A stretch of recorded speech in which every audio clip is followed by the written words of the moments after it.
Hey friends, Peggy Hall here from thehealthyamerican.org. A super thank you to Allison for these amazing shades. I love my Healthy Americans. You guys really help keep my spirits up with your cards and letters and beautiful thoughts and donations and gifts and all of that. Friends, if you're not on board, it's thehealthyamerican.org. Listen, I don't know how to make it any more clear. No governor can make a law. All of this color-coded nonsense is nonsense. Business owners, you do not have to abide by any of this, okay? I want you, let me get out of the sun here. Hang on, give me in or out of the sun.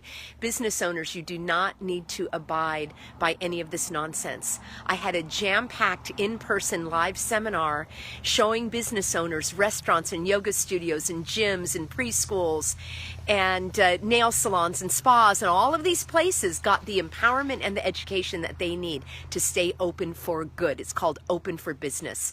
Do not close your business. Do not be intimidated by these fear-mongering crime syndicates, strong-arming mafia types. You don't have to do it. What are you going to do? Just shop at Costco for the rest of your life now that they won't even let people in? Now that, I can't say that word because they shut me off on Facebook yesterday. Co-cost, as I call it, low cost, how about that? They are now acting as the government because they have created their own law. A store is not outside of the law.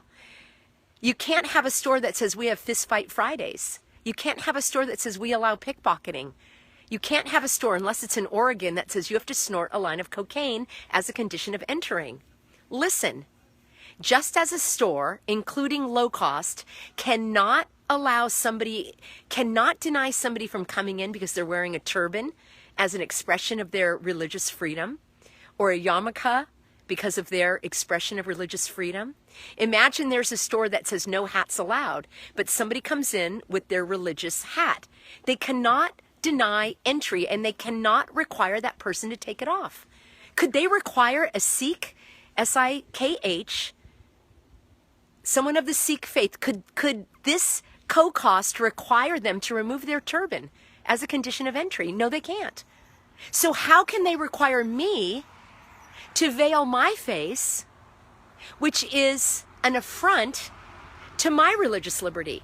They can't. And guess what? You don't need any religious liberty. You don't need anything other than to be a free man, a free woman roaming the earth, which is what we're all going to be doing soon. Just roaming the earth. And these places of public accommodation, which is defined as a private entity that engages in commerce. Can I be any more clear? A private entity is not outside the law.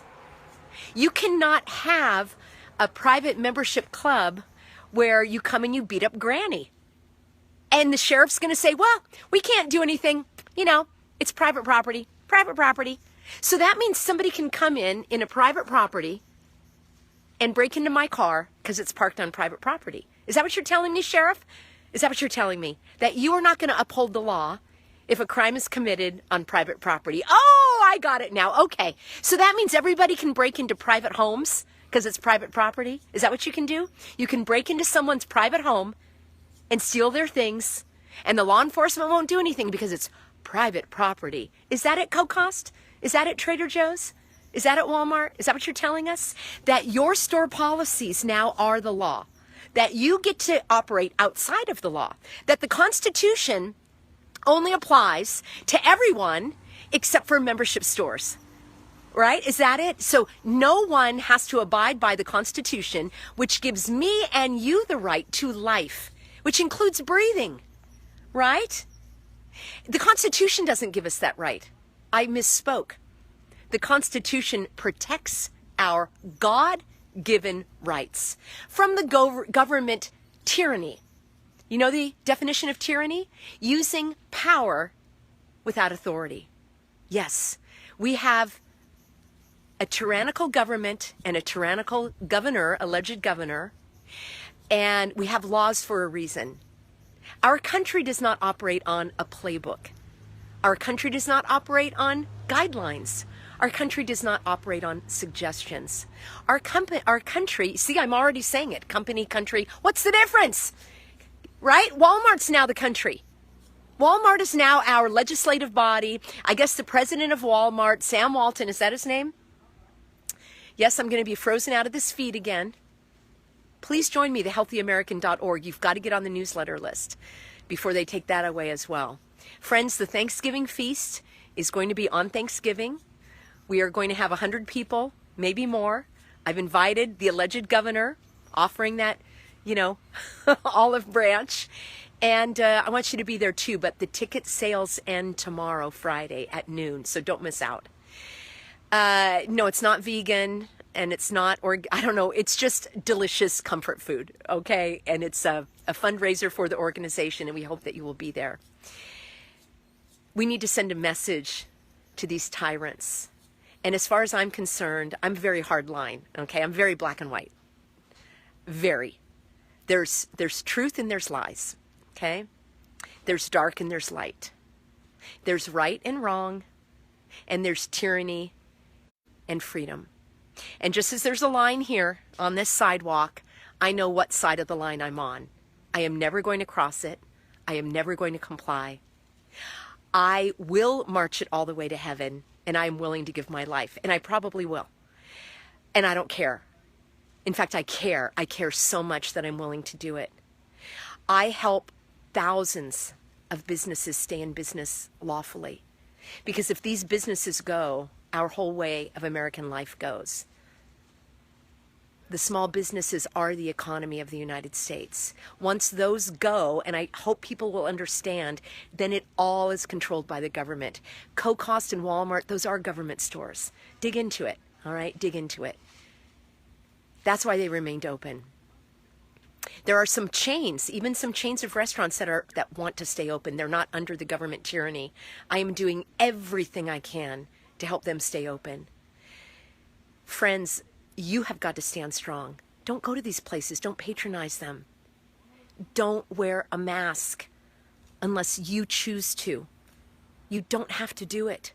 I've got thousands of words. It feels like thousands of videos, hundreds of videos. You don't need a video. All you need is to walk in with dignity, human dignity. I'm sick of this inhumane behavior that is being forced down our throats, and you are being told that it is virtuous. What is virtuous about obscuring your identity? Yes, I'm wearing sunglasses. Someone's going to point that out to me again. Well, Peggy, you're wearing sunglasses. Yes, I was blind in my eye, okay? I had a detached retina. I had 3 or 4 surgeries to restore the vision, which still isn't back. I have sensitivity to sunlight. If you want to see my eyes, you can watch all the hundreds of videos that I film indoors. I understand that. It is better to look at people in the eye. In fact, this video is a testimony to why we should look at people in the eye. It's not comfortable, is it, to look at somebody wearing sunglasses? No, it's not. You don't see their eyes. You don't see their expression. That's how I feel when I look at people with a mask. Only wearing sunglasses is not sinister and menacing and intimidating and threatening. Why do you think gang members wear a bandana on their face?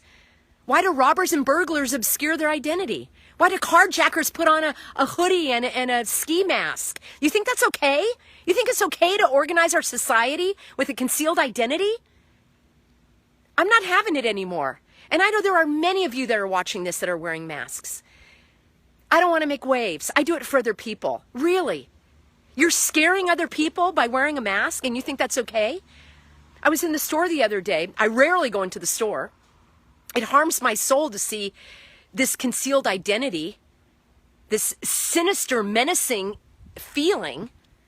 And here's a little baby in a stroller, and I'm looking at her and waving and smiling, and she looked at me like I was the scary one because I didn't have a mask on. Are you okay with that? Parents, don't put a mask on your child. Do not email me, please, to ask me how your daughter can go into gymnastics practice with a mask on. I don't want to hear it anymore. I'm sorry. I've spoken about this for months. If you don't know yet to take your kids out of that, well, they want their socialization. Oh, really? Are you going to let your kids socialize with drug addicts? Are you going to let your kids socialize with maybe you are, I don't know, promiscuous others? You think that's okay? You're not going to have standards? I'm on a rant, you guys. It is a Thursday afternoon rant. I'm tired of it. Not only am I tired of it, I'm sick and tired of it. As my mom used to say, I've had it up to here. Okay, I think Facebook is freezing me out. There's no other way to say it. Guidelines are not a law. There's no law to wear a mask. You don't have to wear one. And anyone that's listening or anyone that has the gumption, I'll to say, has the courage to send this on to somebody who works at a store, that manages a store, that is enforcing these ridiculous, nonsensical, harmful measures, that's all they are. You're guilty. You're guilty. You're guilty. And guess what? I'm fighting for you. Yeah,